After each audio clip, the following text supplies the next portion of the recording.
चारधाम यात्रा की तैयारियों को लेकर सचिवालय में सीएम धामी की अहम बैठक। कैबिनेट मंत्री सतपाल महाराज और डॉक्टर धन सिंह रावत भी रहे मौजूद। यात्रा मार्गों, सुरक्षा और सुविधाओं को लेकर हुई विस्तृत चर्चा।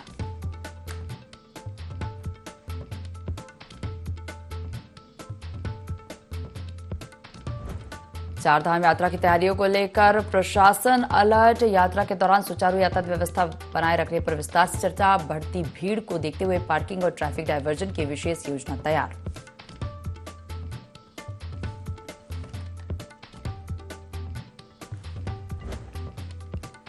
कालसी में इंसानियत शर्मसार। यमुना नदी के किनारे मिला नवजात का शव। लगातार हो रही ऐसी घटनाओं से प्रशासन पर उठ रहे सवाल, लोगों में आक्रोश।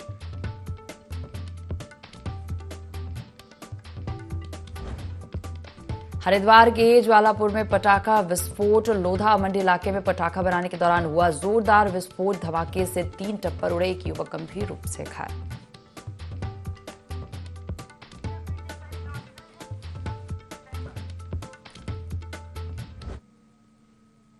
देवभूमि लाइव देख रहे हैं यहां पर। मैं हूं आपके साथ दिव्या। बुलेटिन की शुरुआत करेंगे खबरों के साथ। धामी सरकार चारधाम यात्रा 2025 की तैयारियों में जुट गई है और ऐसे में मुख्यमंत्री पुष्कर सिंह धामी ने सचिवालय में चारधाम यात्रा की व्यवस्थाओं और तैयारियों को लेकर हाई लेवल मीटिंग की।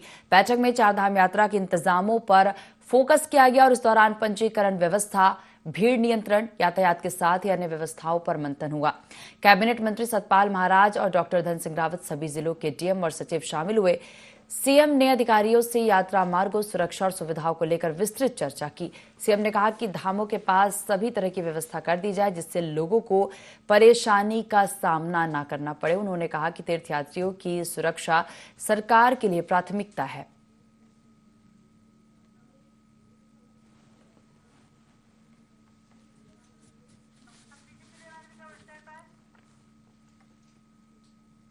और उत्तराखंड में चारधाम यात्रा शुरू होने वाली है जिसको लेकर तैयारियां शुरू हो गई हैं और इसको लेकर मुख्यमंत्री पुष्कर सिंह धामी ने अधिकारियों के साथ सचिवालय में बैठक की। और इसे लेकर भाजपा की प्रदेश प्रवक्ता हनी पाठक ने कहा कि पिछले चारधाम यात्रा भी सफल रही है और इस बार भी यात्रा बहुत अच्छी होने वाली है। इसको लेकर लगातार सीएम अधिकारियों के साथ बैठक कर रहे हैं।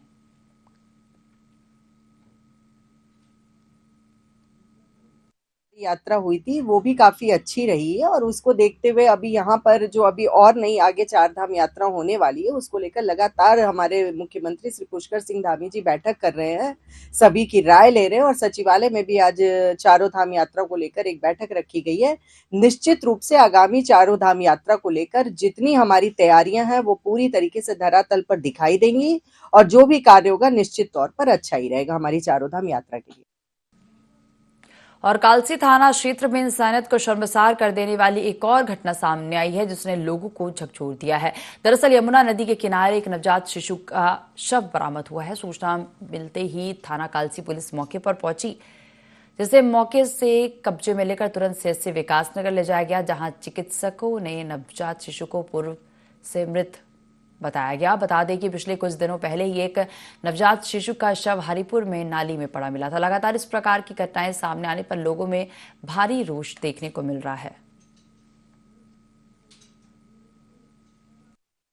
दुख का विषय है, लेकिन घाट बनाए लेकिन इसलिए नहीं है कि यहाँ पे कई जगह के लहा के बच्चे, छोटे छोटे शिशु बच्चे छोड़ दिए जा रहे हैं, इस तरह से फेंक दिए जा रहे हैं। हमें बहुत दुख का विषय, इसे पूरा क्षेत्र को दुख का विषय है। हमारे गांव में बड़ा इस समय शौक का माहौल है कि इस तरह से जो छोटे छोटे बच्चे देखे जा रहे हैं यहाँ फेंके हुए, हमें बहुत दुख है इस विषय में। प्रशासन से भी, अपने नेताओं से भी, अगर इसमें अंकुश नहीं लगा तो हमें बहुत बड़ा कदम उठाना पड़ेगा और हम अपना हरिपुर गाँव को लेके सारे लोग जिला अधिकारी जी पे जाएंगे, मैडम एसडीएम पे जाएंगे कि और थाना अध्यक्ष पे जाएंगे कि इस तरह को ये इस तरह की घटना रोका जाए किसी भी तरह से। ये यमुना नदी के पुल के नीचे एक नवजात शिशु का शव पड़ा है, तो इस पर हमारे पुलिस द्वारा उसे कब्जे में लेकर उसको अस्पताल ले जाकर उसका पोस्टमार्टम आदि कराया गया और इस संबंध में थाना कालसी पर धारा 92 BNS के अंतर्गत अभियोग पंजीकृत किया जा चुका है। इससे पूर्व भी 27 फरवरी को एक अन्य नवजात शिशु का शव मिला था, उसमें भी हमारे द्वारा अभियोग पंजीकृत कर दिया गया था। हमारे द्वारा इस सभी पहलुओं पर विवेचना की जा रही है कि कहीं और क्षेत्र से बह के आया हो या कोई ऐसा कोई इलीगल एक्टिविटी तो नहीं हो रही है। तो इस संबंध में हमारे द्वारा विवेचना में ये बिंदुओं को भी देखा जा रहा है। काफी दिनों की उठापटक के बाद रुड़की मेयर अनीता देवी अग्रवाल अपने पति ललित मोहन अग्रवाल के साथ प्रेस क्लब भवन पहुंची और सैकड़ों पत्रकारों के बीच सामूहिक रूप से माफी मांगी, जिसके बाद पत्रकारों और मेयर के बीच चल रही नाराजगी समाप्त हो गई। और इस दौरान भगवानपुर, लक्सर, पिरानकलियर सहित कई जगहों के पत्रकार वहां मौजूद रहे।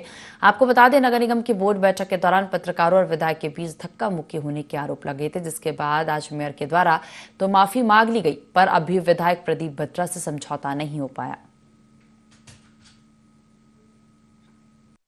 मीडिया को भी अपना परिवार ही समझता हूँ। परिवार में कभी थोड़ी गलतफहमियां हो जाती है, वो आज आके सारी गलतफहमियां दूर हो गई और हम सब गले मिल गए और हम सब मिलके ही रुड़की के विकास के लिए कार्य करेंगे। और कभी भी हम ये नहीं सोच सकते कि पत्रकार भाइयों को कोई हमारी तरफ से ठेस पहुंचे, क्योंकि मैंने हमेशा ही पत्रकारों का सम्मान किया है और पत्रकार मेरे दिल में है और दिल में ही रहेंगे। ऐसा ना कुछ गलत फहमियाँ रही, ऐसा कोई किसी का लक्ष्य नहीं था, लेकिन मैं जो भी कुछ घटना हुई उसके लिए मैं खेद प्रकट करता हूँ। और कभी भी ऐसा नहीं है, पत्रकार हमारे साथ हैं, हम मिलजुल के योजना बनाएंगे, अगली बोर्ड की व्यवस्था भी मिलजुल के। लोहाघाट की वैली क्रिएशन संस्था के अध्यक्ष नेहा मुरारी के नेतृत्व में संस्था की महिलाओं के द्वारा बुरांश के फूल, पालक, हल्दी, मैरीगोल्ड के फूल और चुकंदर से होली के हर्बल नेचुरल कलर तैयार किए गए हैं। महिलाओं के द्वारा इन रंगों की बिक्री के लिए रामलीला मैदान लोहाघाट के पास स्टॉल लगाया गया, जिसका विधायक लोहाघाट खुशहाल सिंह अधिकारी, पालिका अध्यक्ष गोविंद वर्मा और भाजपा प्रदेश कार्यकारिणी सदस्य सतीश पांडे ने शुभारंभ करते हुए महिलाओं के द्वारा आत्मनिर्भर बनने के लिए उठाए गए प्रयासों की सराहना की। विधायक अधिकारी ने कहा कि महिलाओं के द्वारा किए गए प्रयास सराहनीय हैं। तीनों ही जनप्रतिनिधियों ने स्टॉल से हर्बल रंगों की खरीदारी करते हुए क्षेत्रीय जनता से भी हर्बल कलर खरीदकर महिलाओं को आत्मनिर्भर बनाने में अपना सहयोग देने की अपील की।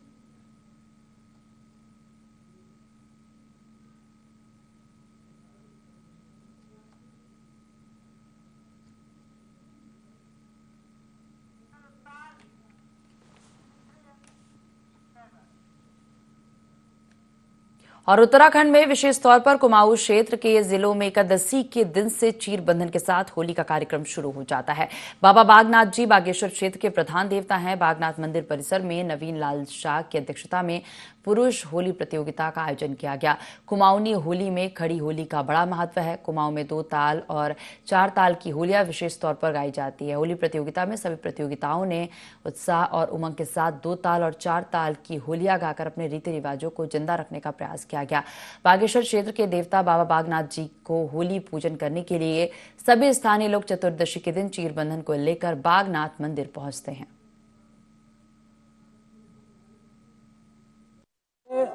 उत्तराखंड में विशेषकर कुमाऊं में जो है चीर बंधन एकादशी के दिन से चीर बंधन हो जाता है। कहीं कहीं पर जो है अष्टमी, जहाँ देवी मंदिर होते हैं वहाँ अष्टमी को जो है चीर बंधन हो जाता है, होलाष्टक कहते हैं उसको। और हमारे जो और जो मंदिर में जो है एकादशी के दिन चीर बंधन, आज बागनाथ मंदिर में चीर बंधन के बाद जो है चीर बंधन हो गया है। ये जो है इस क्षेत्र का प्रधान देवता हैं। प्रधान देवता पूरे क्षेत्र के लोग जो हैं यहीं पर आते हैं चतुर्दशी के दिन पूजन यहाँ पर इसी चीर बंधन के साथ इसी चीर को यहाँ पर घुमाया जाता है। और जो गांव में जो चीर बंधन होता है वह जो है जहाँ पर एक प्रकार का खली कहते हैं जिसको, वहाँ पर चीर बंधन होता है और होली जो है रात में वहीं पर गाई जाती हैं। दिन में जो है पूरे गाँव के लोग उसी चीर को लेके गांव-गांव में भ्रमण करते हैं, फिर शाम को यहीं पर इसको रख दिया जाता है। बागनाथ मंदिर परिसर में व्यापार मंडल के द्वारा होली प्रतियोगिता का आयोजन किया गया है। इसमें हमारे अध्यक्ष जी शाह जी भी हमारे साथ में है। और जैसे आज आपने कुमाऊनी होली की बात कही, हमारे कुमाऊनी में खड़ी होली का बड़ा महत्व है। और जैसे मथुरा के ठाकुरों हो खेलत है होलिया, या शिव जी चले गोकुल नगरी, या अपने अन्य गोरी तेरो बालम छोटे छो, इस प्रकार से 2 ताल और 4 ताल की होलियां हमारे कुमाऊं में बड़े उत्साह और उमंग के साथ लोगों के द्वारा गाई जाती है। और आज जो यहाँ पर प्रतियोगिता हो रही है इसमें भी 2 ताल और 4 ताल की होलियां सभी प्रतिभागियों की तरह गायन किया जा रहा है और सभी लोग उसका बड़ा आनंद भी ले रहे हैं। आगामी चार धाम यात्रा की तैयारियों को लेकर जिला प्रशासन ने कमर कस ली है। हरिद्वार के सीसीआर सभागार में पुलिस अधीक्षक यातायात जितेंद्र मेहरा की अध्यक्षता में समस्त क्षेत्राधिकारी और थाना प्रभारियों के साथ बैठक की गई। इस बैठक में यात्रा के दौरान सुचारू यातायात व्यवस्था बनाए रखने पर चर्चा हुई। यातायात पुलिस अधीक्षक जितेंद्र मेहरा ने बताया कि यात्रियों की बढ़ती संख्या को देखते हुए पार्किंग की विशेष व्यवस्थाएं की जा रही हैं और इसके अलावा भीड़ भाड़ वाले इलाकों में ट्रैफिक को डाइवर्ट करने का प्लान तैयार किया गया ताकि जाम की समस्या न हो। प्रशासन का उद्देश्य यात्रा को सुरक्षित और सुगम बनाना, जिसके लिए ट्रैफिक कंट्रोल, वैकल्पिक मार्ग और पार्किंग स्थलों पर विशेष ध्यान दिया जा रहा है।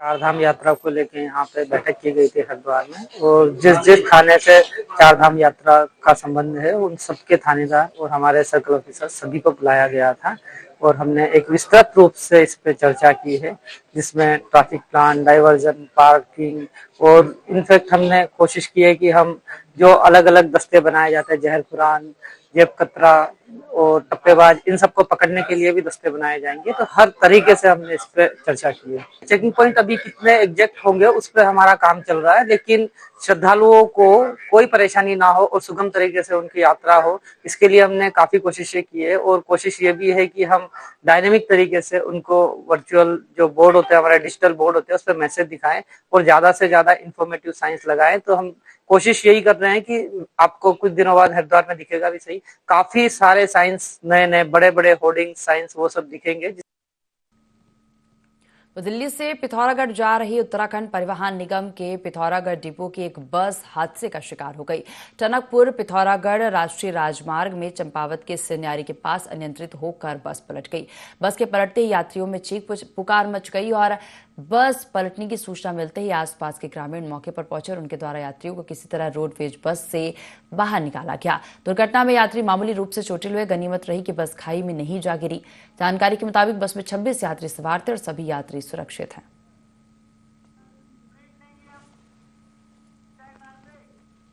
लोहाघाट में राम सेवा सांस्कृतिक रामलीला कमेटी अध्यक्ष जीवन सिंह मेहता के दिशा निर्देश पर लोहाघाट के रामलीला मैदान में 13वें होली रंग महोत्सव का शुभारंभ हुआ, जिसमें मुख्य अतिथि लोहाघाट विधायक खुशहाल सिंह अधिकारी, पालिका अध्यक्ष गोविंद वर्मा, सतीश पांडे के द्वारा दीप प्रज्वलित कर किया गया। विधायक अधिकारी और अतिथियों ने रमा कमेटी अध्यक्ष और सदस्यों के शानदार प्रयास की सराहना की और इस प्रकार के आयोजन हमारी संस्कृति को आगे बढ़ाने में सहायक सिद्ध होते हैं। तो वही महोत्सव के पहले दिन बिसुम, खेती खान, 3 गांव सुई के होलियारों के साथ पूर्ति और ठाडा डूंगा की महिला होलियारों ने कुमाऊनी खड़ी होली का शानदार गायन कर दर्शकों का दिल जीत लिया। बिसुम के ढोल वादकों की धमक का दर्शकों ने भरपूर आनंद लिया। होली महोत्सव में जहां पिता पुत्र एक साथ होली के ढोल बजा रहे थे, तो वही एक साथ 3 पीढ़ियां होली गायन करते नजर आए। तो वही फोर्ती के महिला होली और महिला ढोल वादक अंशु और सुमन ने दर्शकों का दिल जीत लिया और इसके अलावा ठाडा डूंगा के नन्हे ढोल वादकों ने भी दर्शकों को खूब पसंद आए।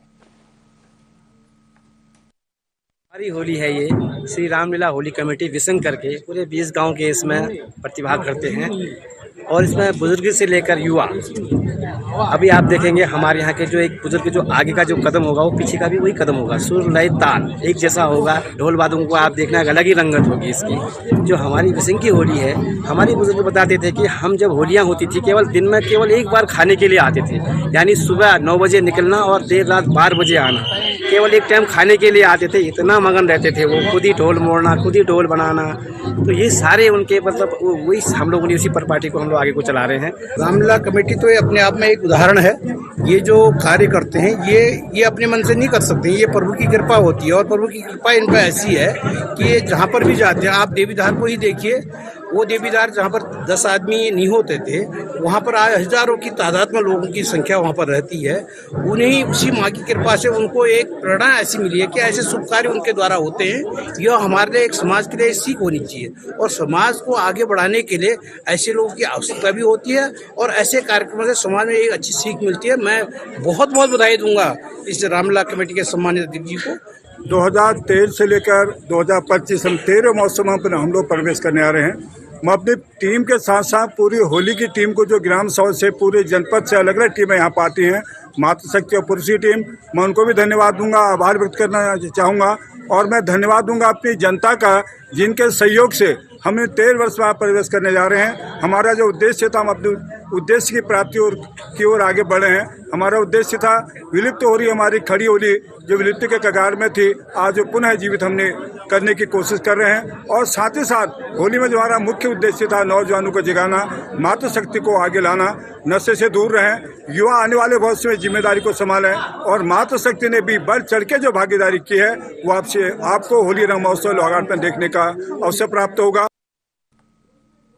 और देश होली के रंग में सराबोर है। उत्तराखंड में कुमाऊं की होली बहुत प्रसिद्ध है। कुमाऊं में होली अपने चरम पर है। आइए आपको दिखाते हैं कुमाऊं की पारंपरिक होली के रंग।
भीड़ बड़ी अच्छी आ रही है ना। रिकॉर्ड कर रहे हैं, कभी काम आ रही है। हाँ, रिकॉर्ड तो हो रहा है। बाद में फोटो बड़ी आ रही है।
और समय समय के साथ जैसे जैसे टेक्नोलॉजी में विकास हो रहा है, वैसे ही साइबर अपराध का दायरा भी बढ़ता जा रहा है, जो पुलिस के लिए एक बड़ी चुनौती बनती जा रही है। उत्तराखंड में साइबर थाने देहरादून और रुद्रपुर में मौजूद है, जिसमें बीते साल 100 से ज्यादा एफआईआर दर्ज की गई, जिसको लेकर साइबर थाना देहरादून के सीओ अंकुश मिश्रा ने बताया कि साइबर प्रकरणों में तुरंत कार्रवाई करते हुए अब तक आमजन के 28 करोड़ रुपयों को बचाया गया है। साथ ही उन्होंने बताया कि इसमें गिरफ्तारी की भी वैधानिक कार्रवाई की गई, जिसमें ऐसे अपराधियों की संख्या 100 से ज्यादा है।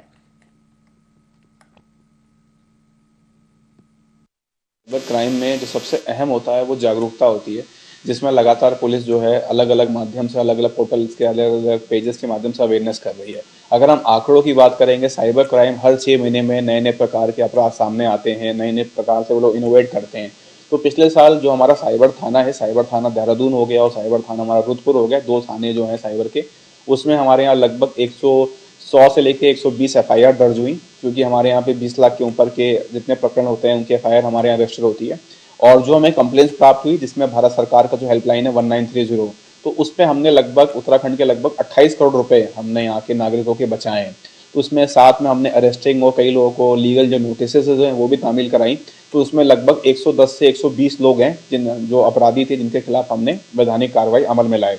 तो गिरफ्तारी और नोटिस जो है लगभग 110 से 120 हैं। मनी सेफ जो है लगभग 28 करोड़ रुपए हैं और एफआईआर जो रजिस्ट्रेशन है वो हमारे यहाँ लगभग 120 के आसपास जो हमारे मुकदमे हैं जो है हमारे दोनों साइबर थानों में पंजीकृत हुए थे। और हिमक्रीडा स्थली औली में चटक धूप खिलाई है, जहां पर्यटक जेएमवीएन औली की पर्यटन आकर्षण चेयर लिफ्ट राइड का भी लुत्फ उठा रहे हैं। जेएमवीएन औली के chair lift in charge Rajendra Prasad Dimri ने बताया कि औली में कल तेज तपिश भरे दिन के बीच 328 पर्यटकों ने औली की चेयर लिफ्ट राइड का लुत्फ उठाया। कुछ पर्यटक दल पैदल ही औली की वादियों की सैर करते नजर आए। औली के नंदा देवी स्की स्लोप सहित आसपास के इलाकों में जमा बर्फ तेजी से पिघलती नजर आ रही है। हालांकि 8 नंबर टावर से ऊपर पर्यटकों के लिए फन स्कीइंग के लिए पर्याप्त बर्फ उपलब्ध है।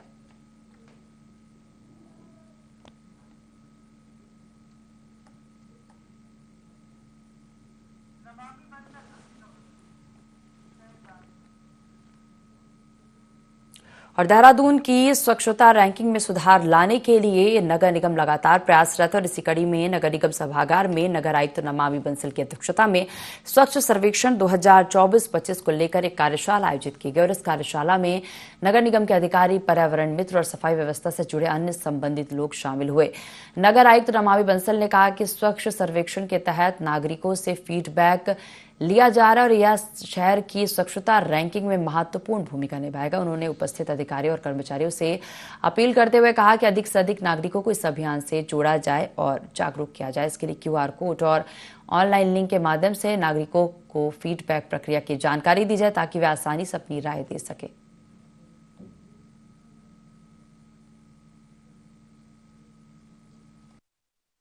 फीडबैक स्वच्छ सर्वेक्षण के दृष्टिगत लिया जा रहा है और उसमें सभी से यही अपील है कि ज्यादा से ज्यादा जन जागरूकता के लिए सभी को अवगत कराएं। द QR कोड एंड जो इसका लिंक है उसके लिए जनता को पता हो कि इस पर जाकर के उन्हें फीडबैक देना है और ज्यादा से ज्यादा लोगों तक इसकी जानकारी पहुंचे।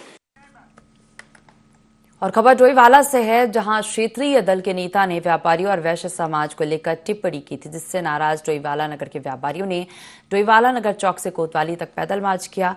व्यापारियों का कहना था कि इस तरह की टिप्पणी व्यापारी समुदाय को आहत करती है। उनका कहना है कि वैश्य समाज वैदिक काल से व्यापार से जुड़ा रहा है और हमेशा आम जनता के लिए कार्य भी करता रहा है। ऐसे में इस तरह की टिप्पणी वैश्य समुदाय को आहत करती। व्यापार मंडल अध्यक्ष रमेश वासन ने कहा कि देवभूमि उत्तराखंड बहुत ही शांतिप्रिय प्रदेश है, इसे शांतिप्रिय ही रहने देना चाहिए। जो असामाजिक तत्व इसका माहौल खराब करने का प्रयास कर रहे हैं, उन पर कठोर कार्रवाई होनी चाहिए।